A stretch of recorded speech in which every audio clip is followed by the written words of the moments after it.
Recuerden que toda inversión tiene riesgos potenciales de perder dinero. Yo comparto las especulaciones personales que encuentro en el mercado, sus oportunidades y riesgos, pero no deben ser interpretadas como un incentivo de inversión. Buenos compañeros, este es el análisis del precio de Bitcoin hoy, 6 de junio, luego de la apertura asiática. Y a estas horas podemos ver cómo estamos comenzando la semana con fuerza al alza, con un movimiento hacia arriba de un 4,6% tanto en Bitcoin y en Ethereum. Y Binance Coin con un 3,9% también. Lo más destacable es poder ver que el precio en una misma vela rompió todas las resistencias y se ubicó por encima de la media de 200 periodos. No nos habíamos ubicado en esta temporalidad de 4 horas por encima de esa media de 200 periodos desde hacía muchísimo, muchísimo tiempo. Fíjense, la última vez que estuvimos sobre ella fue el 8 de abril.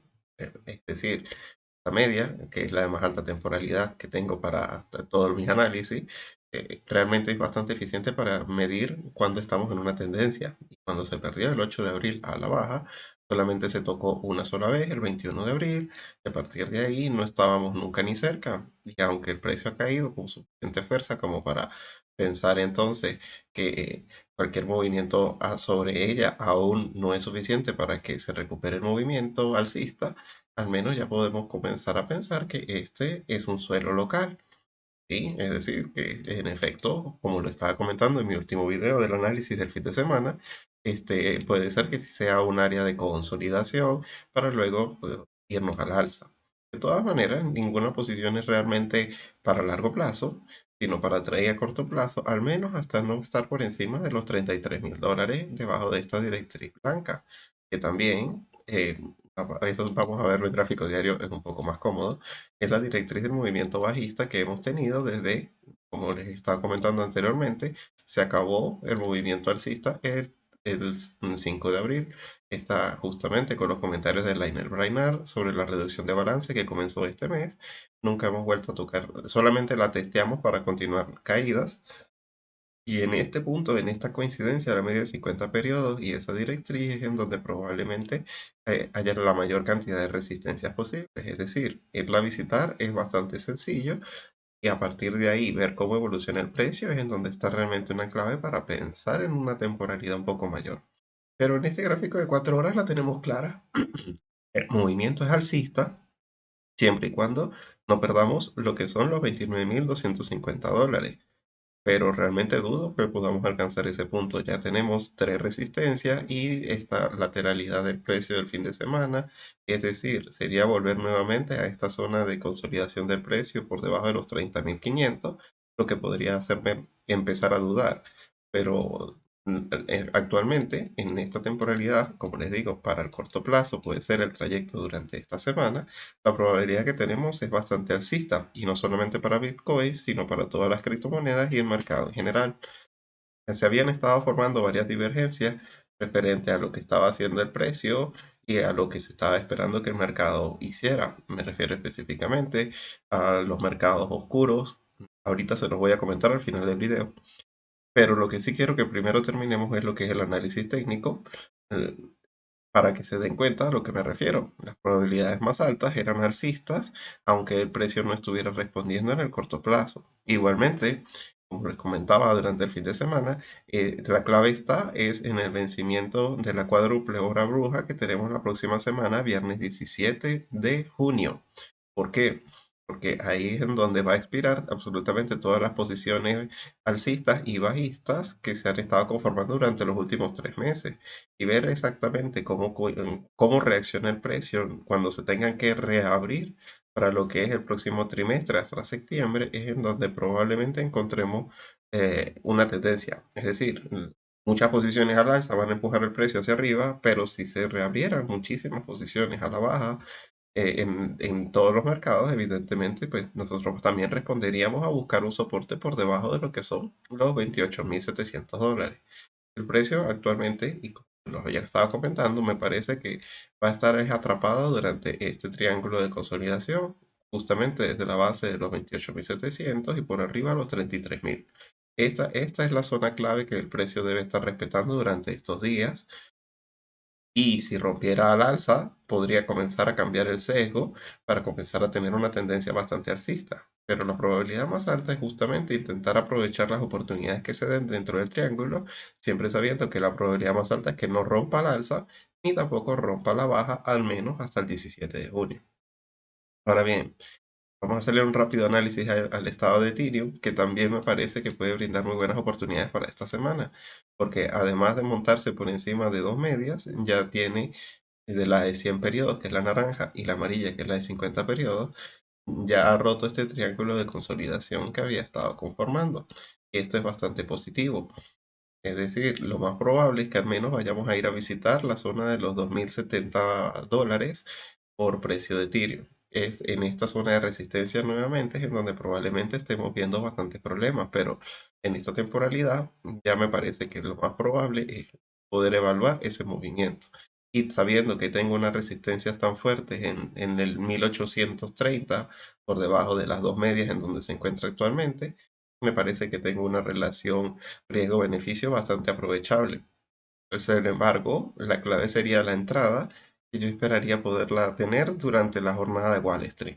Normalmente, durante la jornada de Wall Street es que se dan los movimientos más altos para Ethereum y no descartaría precisamente que previo a la jornada de Wall Street tuviese una pequeñita corrección, tal vez hasta esta directriz, y a partir de ese punto sí continuar con la tendencia que ha estado conformando desde esta ruptura. Me parece que Ethereum tiene bastante buena pinta también.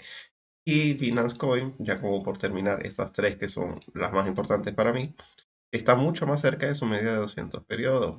Eso por un lado es bastante positivo porque significa que durante la caída no cayó tanto como Ethereum. Pero lo que me llama la atención es precisamente que una vez rompa esta directriz voy a tener esa media demasiado cerca, por lo que me estaría conformando una zona bastante complicada para operar. Preferiría una consolidación por encima de los $317 por Binance Coin para a partir de ahí comenzar a pensar que pudiera romper al alza esta zona de consolidación o al menos medir un stop lo suficientemente ajustado para buscar los $330.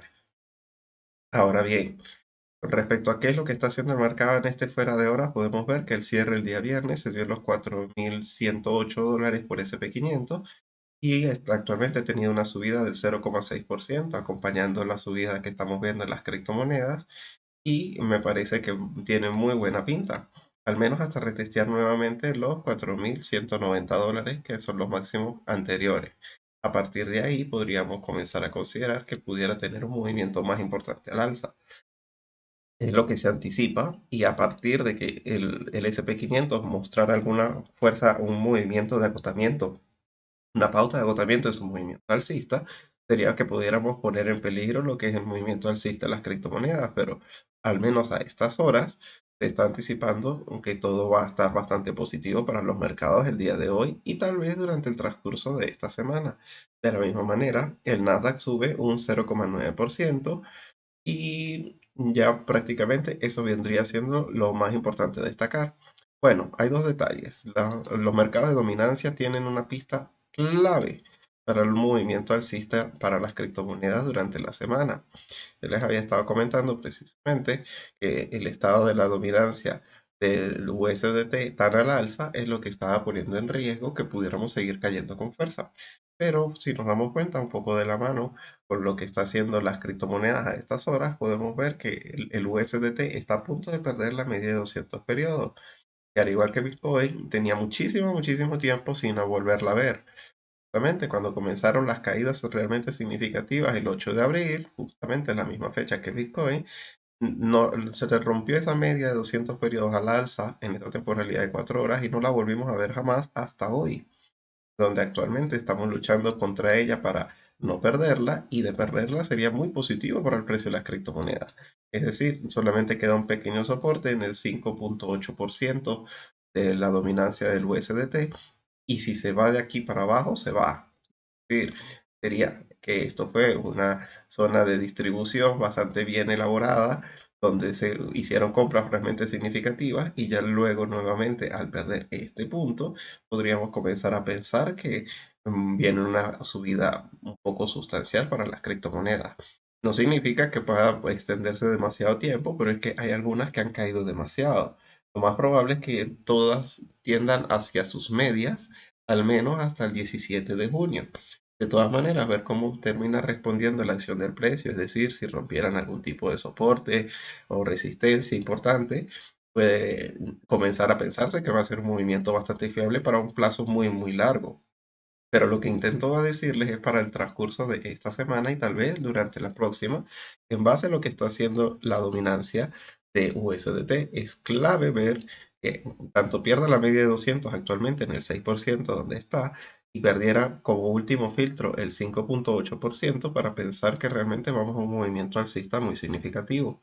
Mm, mm, Bitcoin, en cambio, aún no está tan listo como el USDT en la dominancia. Acuérdense que que una caída en la dominancia de Bitcoin es necesaria para comenzar a pensar que las otras criptomonedas van a subir con fuerza, inclusive el mismo Bitcoin.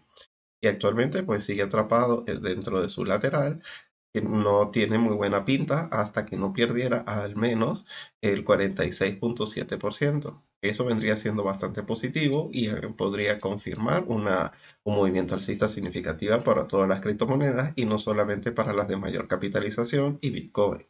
Mientras se encuentre por encima del 46,7%, lo más probable es que suban las de mayor capitalización o las que más hayan caído. Pero actualmente no se podría anticipar a un movimiento que uno pueda considerar lo suficientemente seguro. Incluso lo más probable es que sí lo termine haciendo eventualmente. Si pues, nos damos cuenta, se está conformando una divergencia al nivel de indicadores. El indicador de momento ya no ha vuelto a conformar un valle alcista con fuerza, pero el precio ya ha estado subiendo durante ese mismo periodo de tiempo.